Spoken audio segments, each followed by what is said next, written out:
Greetings, children of the screen, your friendly neighborhood Nerd Scum here once again, finally back with my next installment in my coverage of the Crossed franchise. This time, by popular request, we're going to be going back to the beginning.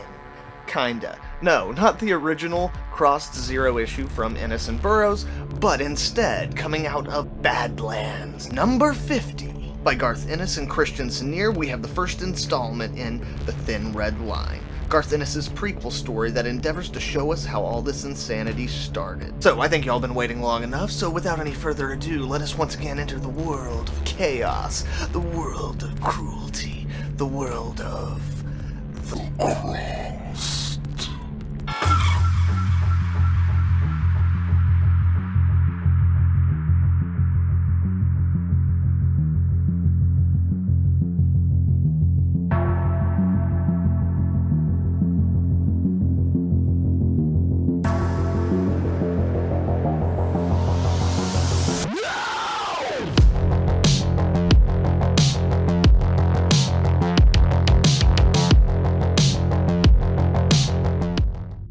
Ran from the terror of his own laughter. It snapped at his heels like a cur, and simultaneously seemed a thing alive inside of him, curled in his belly, ready to come boiling out at any instant. He ran from the awful sadness of his wife's expression, in that last pathetic instant as she hammered at him uselessly, shattered wrist making empty mittens of her hands. And he ran from the voice at the base of his skull, new like shining steel, yet ancient as a dagger, that smirking hiss that made the things it bade him do feel like their own reward. He ran from it, but he thought he knew its name. The moon hangs low, bathing the fields in a bask of blue light. A disheveled barefoot man rushes through the fields, hopping a barbed wire fence, slashing his feet open but paying them no mind. This is Patient Zero. His mind races. We get a flash from before. Crouched over the bathtub, Patient Zero exerts strength downward as a tiny hand clings to his shirt sleeve, which shakes a person behind him. His wife's legs buckle as she looks on. Back in the now, he continues his sprint through the countryside as his mind screams at him with the voice of what used to be. You fool. What have you done, you fool? They loved you. The following day, summer of 2008, Prime Minister Gordon Brown finishes up a photo op with some school children. Harry, the leader of a 4-man security team currently on shift, calls for check-ins. His crew, Patty, Jacques, and Taff, all acknowledge that all is clear to move out. As they move the Prime Minister into his limo, he asks his aide Alistair if there's any news. Alistair begins running down the list, but as he does, Patty steps up to Harry, whispering something in his ear. Harry interrupts the conversation, informing the Prime Minister that one of the reporters failed to remove a radio microphone from his pocket. Harry deactivates it and climbs into the car along with Patty. The Prime Minister questions whether the reporter had done this intentionally, as well as berates Alistair for his failure in his own duties, which includes looking out for things exactly like this.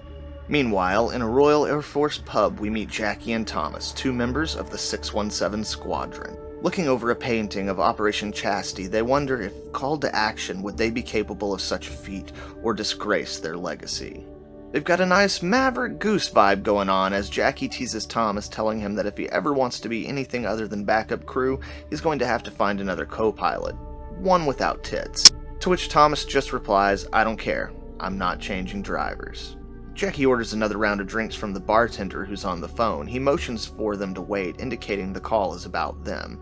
Then he informs them that Wing Commander Oswald would like to see them both in his office straight away. Still with good spirits, but certain they are in for a god almighty bollocking, they exit, heading towards the Wing Commander's office. Elsewhere, in a high-end cafe, Harry, now off shift, has a spot of tea and catches up on some reading when he is interrupted by Alistair, who insists that in the future he focus on the Prime Minister's physical protection and allow him to handle all the political matters. To which Harry insinuates that Alistair knowingly allowed the radio microphone to stay on in the Prime Minister's pocket earlier that day in order to score points with Tony Blair, as Alistair, before joining the Prime Minister's team, had applied for a position on Blair's team in the private sector and had been rejected. Alistair becomes enraged, telling Harry that he could have him and his team reassigned to the northwest frontier overnight, but as he says this, Harry's team enters from behind Alistair. And with a snicker, Harry just responds, "I don't think you can, and I don't suppose you'd like to give me a lifetime's entertainment all at once and repeat that last line in their hearing." Alistair storms off bitching to himself as he passes the other members of Harry's team who just stand aside and smile at his seething rage. They approach Harry and ask him to come for a pint at a place Taff found down the road. "What's wrong with here?" Harry asks, throwing his arms out dramatically, to which Patty coyly replies, "Too wanky." Later, the Prime Minister's motorcade moves through the countryside. Inside the limousine, the Prime Minister and Alistair are now joined by the leader of the second security team, John Duff, and his muscle man, Tosh. Alistair informs the Prime Minister that there's a situation developing.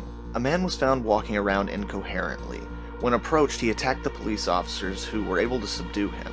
Paramedics were called in from the next town over to deal with his injuries, but when the paramedics arrived, they found the man wandering around the police station completely docile, with the two arresting officers down, one simply unconscious and the other seeming to have died from his own hand. There were supposed to be 9 other officers, none of whom were present, and upon further investigation they found the entire town to be completely empty. Later, the ambulance carrying the original prisoner was found crashed and both paramedics dead, seemingly having murdered each other. Based on this pattern, the original prisoner was then quarantined in a nearby fallout bunker which was designed for the Prime Minister to run the country out of during a biological attack, and given the situation, Alistair asked the Prime Minister if he wants to head to that bunker now.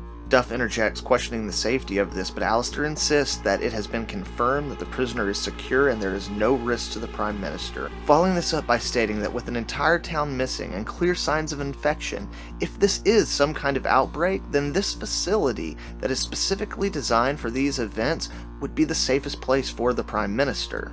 Hesitantly, the Prime Minister agrees. At the bunker, they are met by Senior Medical Officer Dr. Chopra. As she begins to brief the Prime Minister, Duff and Alistair have words. Duff disagrees with this decision, and he wants it on the record. He calls out to Tosh to give Harry a call and get his team to come and join them for backup.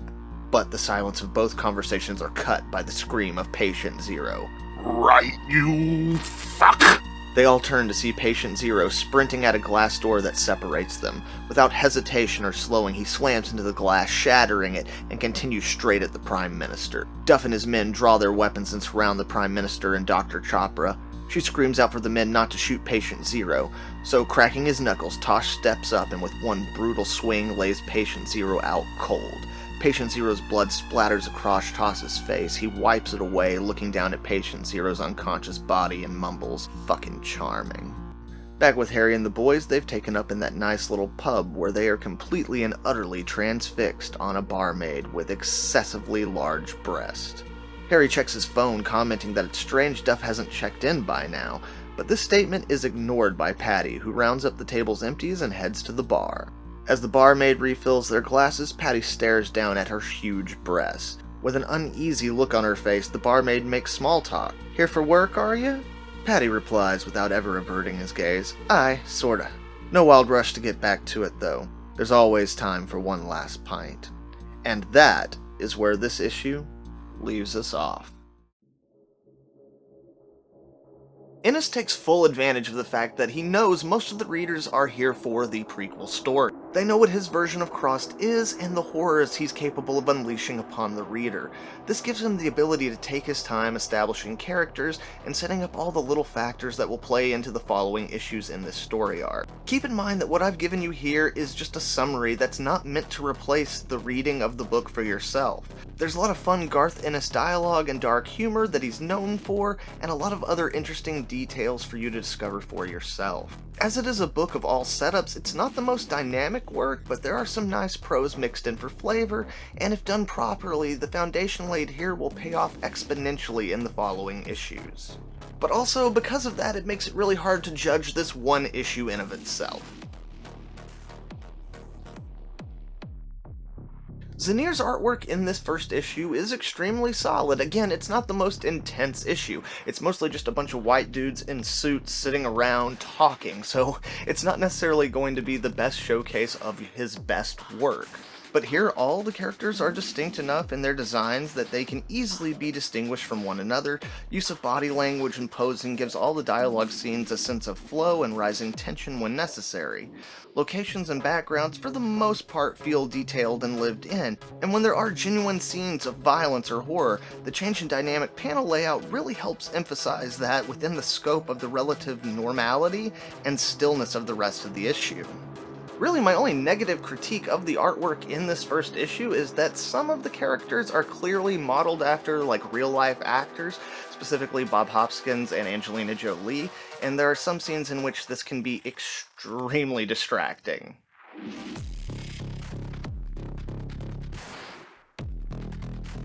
If you're a Crossed fan who's only here for the gore, then this issue's probably going to leave you a little bit cold. But if you're here for the story, and you have the patience, I think you'll find that the amount of time spent in this issue developing things is well worth it in the context of the full journey. Issue 50 is expertly executed and works well as a precursor for what comes later in the story arc, as well as in the full context of the Crossed franchise. And I'm not sure what more you could ask from the first issue of a prequel series.